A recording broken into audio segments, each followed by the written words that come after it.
Joignez-vous à la discussion. Appelez ou textez. Studio à commercial cube.radio ou 1-877-827-2346. 187 Cube Radio.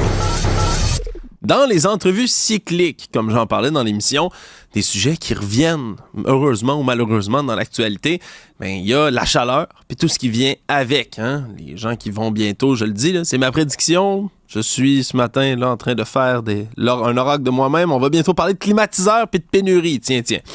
Mais dans les autres entrevues, puis qui est toujours essentiel à faire, c'est de parler de la chaleur puis de la manière dont ça affecte, oui, les animaux, oui, les personnes âgées, oui, les humains, mais les animaux également, que dis-je, parce que nos animaux de compagnie, nos animaux à 4 pattes, 2 pattes, peu importe, ont eux aussi de la difficulté avec la chaleur. Pour faire le point avec nous, la Dr Lucie Hainaut est médecin vétérinaire, fondatrice du magazine web Flair et compagnie, puis l'auteur également du livre Veto Cuisto. Madame Hainaut, bonjour. Bonjour. Écoutez, c'est toujours quelque chose qui doit revenir dans les questions qu'on vous pose le plus en ces périodes de canicule. Comment prendre soin de ces animaux? Est-ce qu'il y a des premiers avertissements en première ligne, des priorités là, quand il fait chaud comme ça auprès de certains animaux?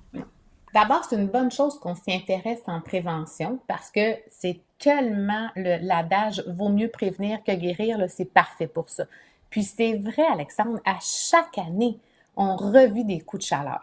Première chose, on pense que les animaux ne sont pas aussi efficaces que nous pour sortir leur chaleur. Ils ne peuvent pas transpirer eux autres, un petit peu en dessous des pattes, mais c'est pas significatif. Fait que tout passe par l'échange d'air, par le halètement. Fait que c'est pas un mécanisme aussi efficace que nous. En plus de ça, ils sont super poilus. Puis, quand ils ont du plaisir, ils pensent pas à s'arrêter. Si, par exemple, on lance la balle, si on va courir, eux autres sont dans l'action, ils se disent pas « Ah, je suis à risque d'un coup de chaleur ». Donc, il faut penser à leur place. L'exercice, ça se fait pas dans le jour. Même si votre chien est entraîné, à ces chaleurs-là, c'est pas le temps. C'est pas le temps. Allez-y, vous autres, si vous voulez. Vous retournerez ce soir avec le chien. Moi, j'aime ça, à cette date de l'année, marcher le soir avec les animaux. C'est super agréable. Puis, le petit truc, si l'asphalte est trop chaude pour vos pieds à vous sans sandales, elle est trop chaude pour vos animaux. Les coussinets, c'est fragile aussi. Oui, il y a de la kératine sur le coussinet, mais c'est quand même pas des bottes, là. Donc, on vérifie la chaleur. Et puis, tous les animaux brachycéphales. Brachy, ça veut dire court, céphale, la tête. Tous les animaux brachycéphales, c'est des animaux qui ont déjà, dès la naissance, des problèmes respiratoires. Fait qu'on pense aux bulldogs, aux boston terriers, les shih tzus, tous les nez plats, là, vous voyez, les Frenchies sont super à la mode. Eux autres, respirer, c'est déjà un défi dans la vie. C'est des races qu'on a créées, C'est pas des races qui existeraient. On les a sélectionnées pour avoir toujours le nez de plus en plus court, tant et si bien qu'ils sont interdits dans certains pays. Ici, présentement, sont à la mode. C'est cute, ces animaux-là, pour vrai. Là, le réflexe de l'humain de vouloir prendre soin du bébé, ces chiens-là, ils ont tout ça, les gros yeux, la petite face ronde, le nez aplati. On les trouve beaux, mais c'est pas les champions de la respiration. Alors, eux, les échanges d'air, la trachée est trop petite, le palais est trop long, les narines sont trop petites, ils ont super de la misère ces journées-là. Et les coups de chaleur, il faut les reconnaître. Un coup de chaleur, c'est un animal qui va être super haletant.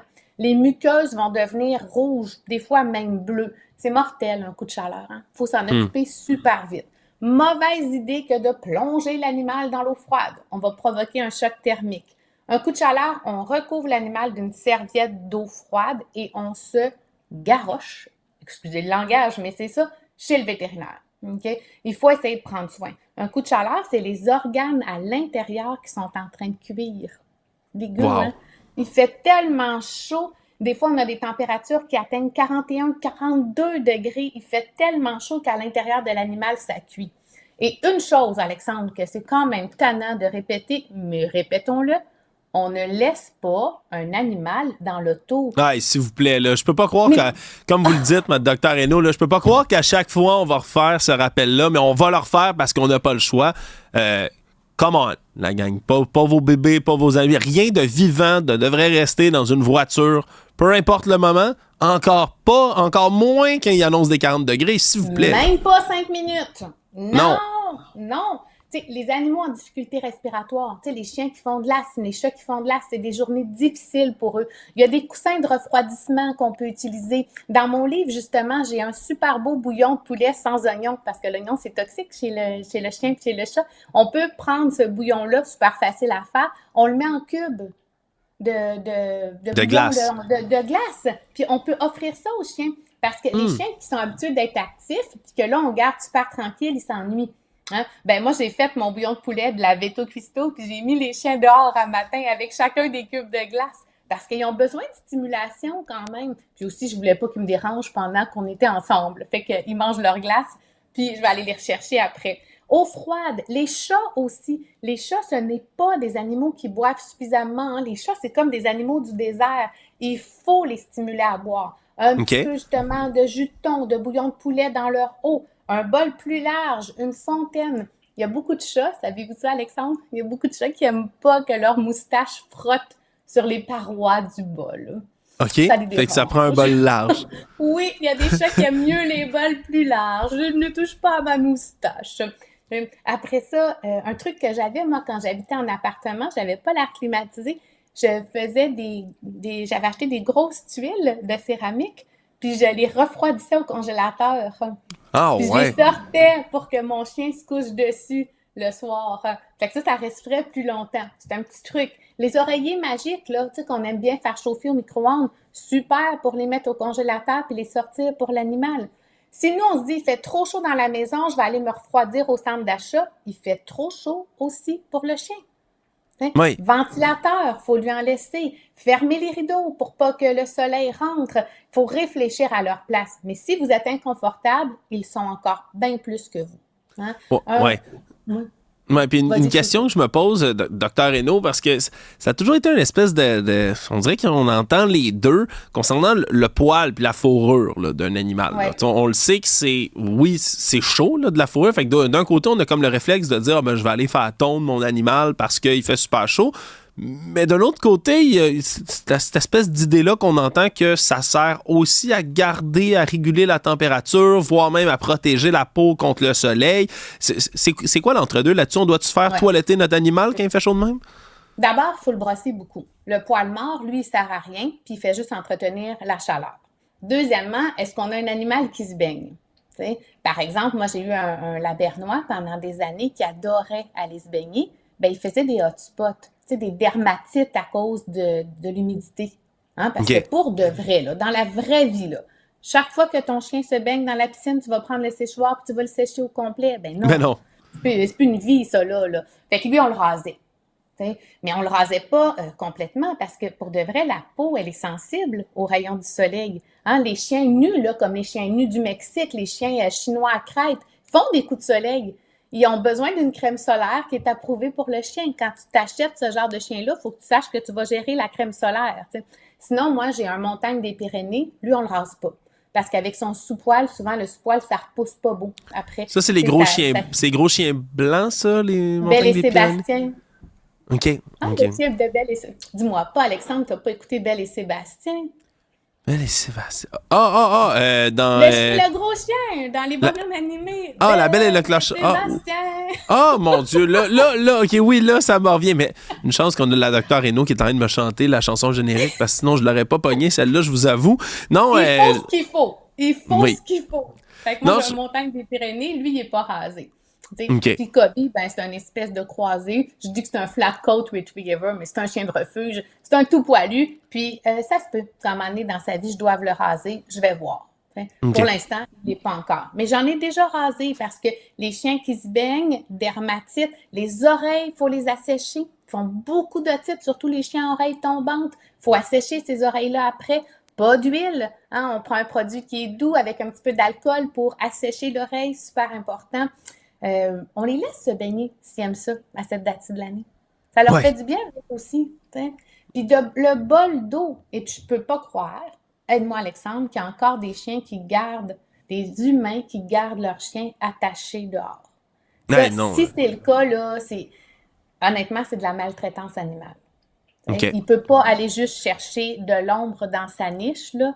Ça, c'est un traitement des années 1800, on ne fait plus ça. Un chien, ça reste pas attaché dehors à ces températures-là, point final. Oui, ça, c'est important de le rappeler. Peut-être en terminant, Dr. Hainaut, là, on a parlé chien et chat parce que c'est évidemment les plus classiques, mais y a-tu d'autres animaux domestiques? Là, je pense aux oiseaux, je pense à d'autres qui sont eux aussi sensibles à la chaleur, qui font, mettons qu'on met sur une petite liste d'avertissements à faire attention? Les lapins, c'est des animaux qui sont populaires. Au Québec, c'est fin, un lapin. C'est fin comme un chat, un lapin. C'est parfait pour les gens qui tiennent à être végétariens parce qu'un lapin, c'est végétarien. Fait que t'as pas la conscience de est-ce qu'il mange de la viande ou est-ce que je suis correct avec ça. Super bon animal, de plus en plus populaire. Les lapins, sur le web, justement, sur mon Flair et compagnie, mon web magazine, j'ai tout un article pour les refroidir. Eux autres aussi, les coussins de refroidissement, l'eau fraîche, hein, on peut réellement congeler un petit peu leur bouteille d'eau en partie pour qu'ils puissent avoir de l'eau fraîche tout le temps. Attention, si on met la cage dehors, on ne l'expose pas, la cage, à la chaleur. Quand on laisse la cage dehors pour stimuler le lapin, il y a plein de lapins qui vont dehors en laisse, ben c'est la même chose que pour les chats ou les chiens. On ne sort pas pendant qu'on est en plein soleil. Fait qu'eux autres aussi, il faut y penser. Les oiseaux, eux autres, ça dépend. Il y a des oiseaux qui vont préférer la chaleur, mais il n'y a aucun animal qui aime à ce que sa cage soit en plein soleil. Ils ne peuvent pas. On les a enfermés. Ils n'ont pas la liberté de voler pour aller à un endroit où est-ce que ce serait plus confortable. Si on a juste un tout petit terrain, une piscine pour les bambins, là, les petites tortues en plastique, Ouais. c'est super ça pour les chiens, ça leur fait plaisir, ça. Ils peuvent aller là. Bol d'eau dehors aussi.